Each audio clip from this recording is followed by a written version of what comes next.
তো গাইজ আপনারা কেমন আছেন? আশা করি সকলেই ভালো আছেন। আলহামদুলিল্লাহ আমিও ভালো আছি। তো গাইজ এই ধানের চয়ে যে জাল লাগান এটা রিক্স গাইজ। এই ধানের চয়ে যারা জাল লাগায় একমাত্র তারাই বোঝে, বুঝতে পারছেন? মনে হয় যে সাপ এমন কোনো দিন নাই যে গুক্কু সাপ পড় না গাইজ। মানে আমার গ্রামের মধ্যে বিষাক্ত সাপ এই গুক্কু সাপ কয়, বুঝতে পারছেন? এমন কোনো দিন নাই যে এই গুক্কু সাপ পড় না এই জালে। এই ধানের টক দিয়ে লাগাইন থাকলে সাপ পড়ে, বুঝতে পারছেন? মানে সাপ এই ধানের উপর দিয়ে যায় আর জালে আসি পড়ে। এই যে দেখেন রেবিতে লাগা থইছিলাম। তো গাইজ আজকে রাত্রিও করলে 3টি সাপ পড়ছে। এই লেগিন আজকে বিকালে চলে আসি জাল দেখার লেগিন। যদি সাপ পড়ে থাকে তাহলে আজকে ফেলাতে যাবো, যাতে রাত্রি কোনো রিস্ক না থাকে। আর রাত্রি 2টা যাই পরে ওইটা করলে পরে মারি ফেলা দেওয়া যায়, বুঝতে পারছেন?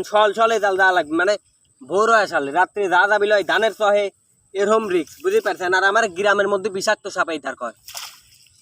তো দেখেন রে সাপ কলি পর নাই, ভাগ্যটা আজকে ভালো আছে, বুঝতে পারছেন? প্রত্যেকটি জালের